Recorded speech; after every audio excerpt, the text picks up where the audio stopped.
नमस्कार प्यारे साथियों, आपके अपने YouTube channel HR classes bye Brajesh Rajput 11 में आपका स्वागत है। आज मैं आपके लिए लेके आया हूँ वैदिक संस्कृति या वैदिक काल पर टॉप 50 प्रश्न जो कि पिछले 10 सालों से अब तक पूछे गए हैं और आगे भी पूछे जाएंगे, तो एक भी प्रश्न मिस मत करना। और मैं पहले आपके लिए वैदिक संस्कृति की एक वीडियो भी डाल चुका हूँ। इसमें जो है मैं आपके लिए MCQ क्वेश्चन लेके आया हूँ जो कि आपके एग्ज़ाम के लिए बहुत ही ज़्यादा महत्वपूर्ण हैं। तो आइए बिना देरी किए हुए वीडियो को स्टार्ट करते हैं। तो हमारा पहला प्रश्न है कि पूर्व वैदिक या ऋग वैदिक संस्कृति का काल कितना है। तो बच्चों ये कल लिख गया है, इसे काल कर लेना। यानी कि पूर्व वैदिक या ऋग वैदिक संस्कृति का काल कितना है, तो वो है आपका 1500 ईसा पूर्व से 1000 ईसा पूर्व तक। यानी कि आपका ये राइट आंसर हो जाएगा। आगे है कि उत्तर वैदिक काल की तिथि कितनी है। तो बच्चों उत्तर वैदिक काल की जो तिथि है वो 1000 ईसा पूर्व से 600 ईसा पूर्व तक मानी जाती है। तो ये आपका राइट आंसर हो जाएगा। और जो 1500 ईसा पूर्व से 1000 ईसा पूर्व जो मानी जाती है वो ऋग्वैदिक काल की मानी जाती है। तो बच्चों आप इसमें कोई गलती मत करिएगा। आगे है कि निम्न में से किस फसल का ज्ञान वैदिक काल के लोगों को नहीं था। तो बच्चों जौ, गेहूँ, मूंग, तंबाकू। मैंने आपको पहले वीडियो में बताया था कि जौ को यव कहा जाता था, गेहूँ को अधूम कहा जाता था, मूंग को मांड कहा जाता था। तो ये जो है इसमें जो है आपका राइट आंसर जो हो जाएगा, आपका राइट आंसर होगा इसमें तंबाकू। तो ये आपका राइट आंसर है। आगे है कि वेदों की संख्या कितनी है। तो बच्चों वेदों की संख्या मैंने आपको बताई थी। वेदों की संख्या जो है 4 है। यजुर्वेद, सामवेद, ऋग्वेद और अथर्ववेद। और जो ऋग्वेद की रचना जो है विश्वामित्र ने की थी और ये हमारा सबसे प्राचीनतम वो वेद है। आगे है भारतीय संगीत का आदि ग्रंथ कौन सा है। तो बच्चों भारतीय संगीत जो है किस ग्रंथ में दिया गया है। तो बच्चों भारतीय संगीत के बारे में जो दिया गया है वो किस में दिया गया है, मैंने आपको बताया था सा से, यानी कि सामवेद में सा से संगीत, यानी कि वो किस में दिया गया है, सामवेद में। आगे है पुराणों की संख्या कितनी है। तो बच्चों मैंने आपको बताया था कि पुराणों की संख्या जो है 18 है। तो आपका इसमें जो है राइट आंसर 4 हो जाएगा, 18। आगे है कि गायत्री मंत्र किस पुस्तक में मिलता है। तो बच्चों गायत्री मंत्र का जो उल्लेख जो है मैंने आपको बताया था कि यजुर्वेद में मिलता है। वो सॉरी बच्चों यजुर्वेद में ऋग्वेद में मिलता है। तो बच्चों आपका राइट आंसर जो है फर्स्ट वाला हो जाएगा, ये आपका राइट आंसर हो जाएगा। आगे है कि ऋग्वेद में कुल कितने मंडल हैं। तो बच्चों आपको मैंने बताया था कि हमारे जो पुराण हैं वो एक, और मैंने आपको ऋग्वेद के बारे में कितने मंडल हैं आपके, तो इसमें जो है 10 मंडल हैं। तो आपका पहला आंसर राइट हो जाएगा।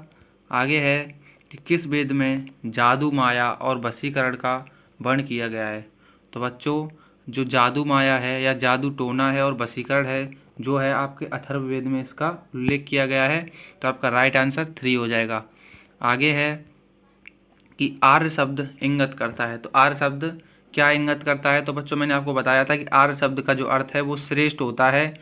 यानी कि आर्य शब्द जो है श्रेष्ठ वंश को इंगित करता है। यानी कि आपका सेकंड आंसर राइट हो जाएगा। आगे है कि आर्य भारत में संभवतः आए थे। यानी कि आर्य भारत में कहाँ से आए थे। तो बच्चों आर्य जो है भारत में जो है मध्य एशिया से आए थे। मैंने आपको बताया था मध्य एशिया से आए थे, जो कि मैक्स मूलर ने कहा था। आगे है कि गोत्र व्यवस्था प्रचलन में कब आई थी। तो बच्चों आप जानते ही हैं कि हमारे यहाँ पे गोत्र व्यवस्था चलती है। तो गोत्र व्यवस्था जो है उत्तर वैदिक काल में आई थी। आगे है तो आपका राइट आंसर कौन सा हो गया, सेकंड वाला। और आगे है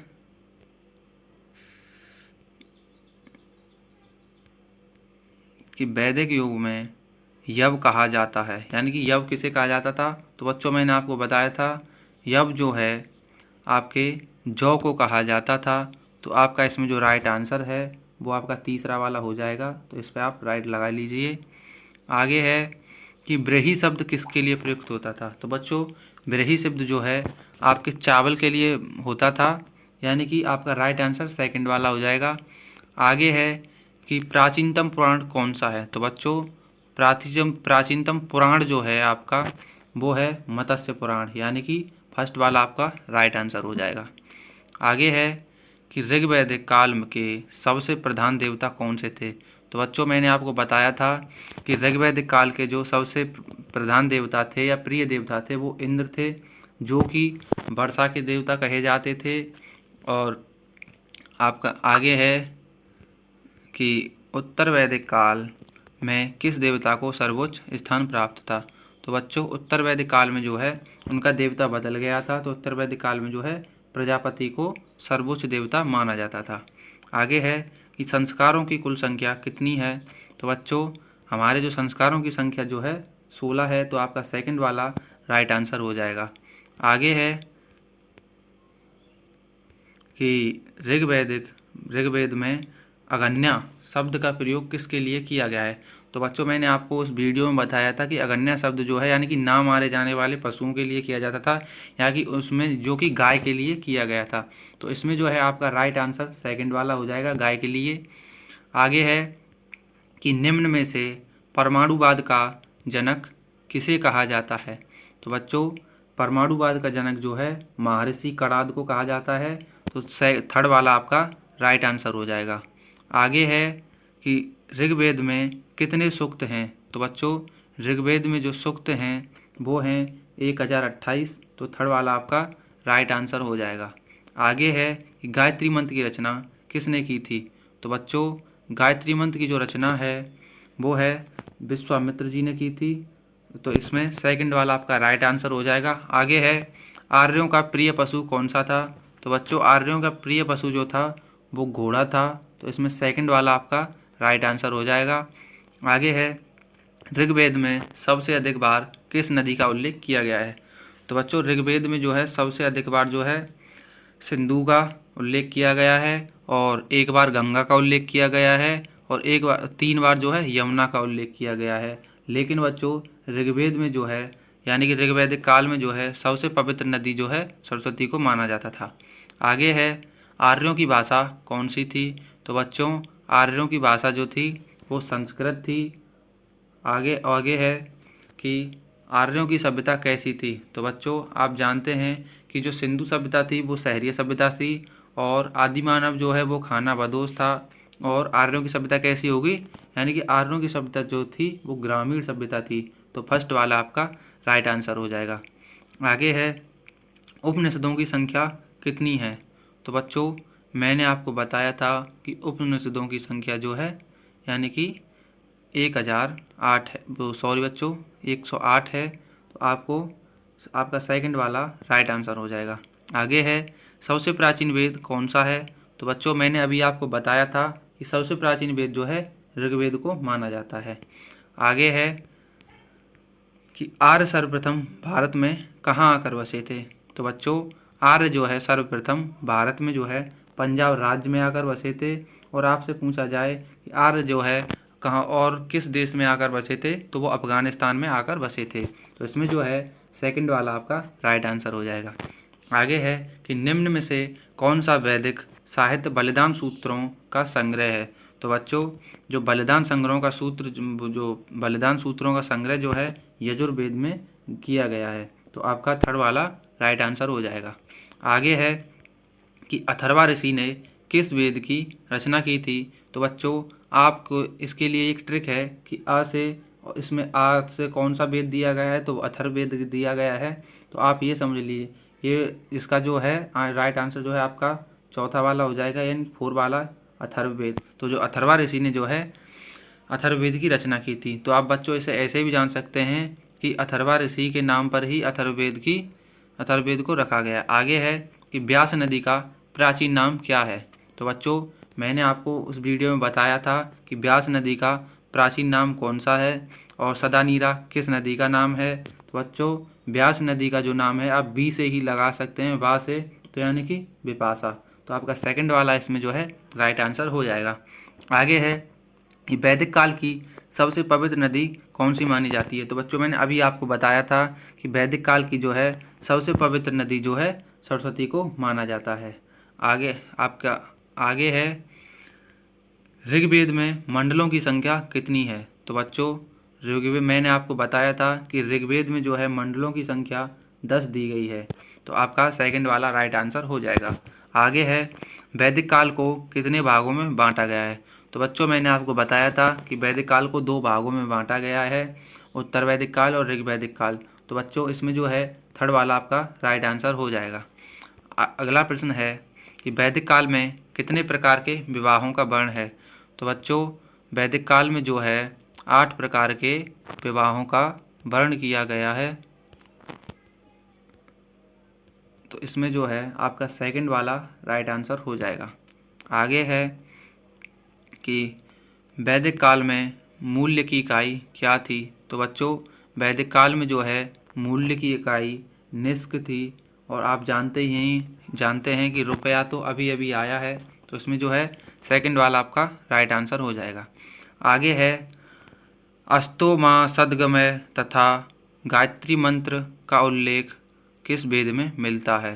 तो बच्चों इसका उल्लेख जो है ऋग्वेद में मिलता है, तो फर्स्ट वाला आपका राइट आंसर हो जाएगा। आगे है गायत्री मंत्र का उल्लेख ऋग्वेद के कौन से मंडल में मिलता है। तो बच्चों गायत्री मंत्र मैंने आपको बताया था कि ऋग्वेद में जो है 10 मंडल हैं, और उनमें जो ऋग्वेद का जो है किस मंडल में जो उल्लेख मिलता है, तो वो तीसरे मंडल में उसका उल्लेख मिलता है, तो फर्स्ट वाला आपका राइट आंसर हो जाएगा। आगे है कि संगीत का उल्लेख किस वेद से मिलता है। तो मैंने बच्चों अभी आपको बताया था कि सा से सामवेद, यानी कि सामवेद में जो है इसका उल्लेख मिलता है, तो सेकंड वाला आपका राइट आंसर हो जाएगा। आगे है आर्यों द्वारा खोजी गई धातु कौन सी थी।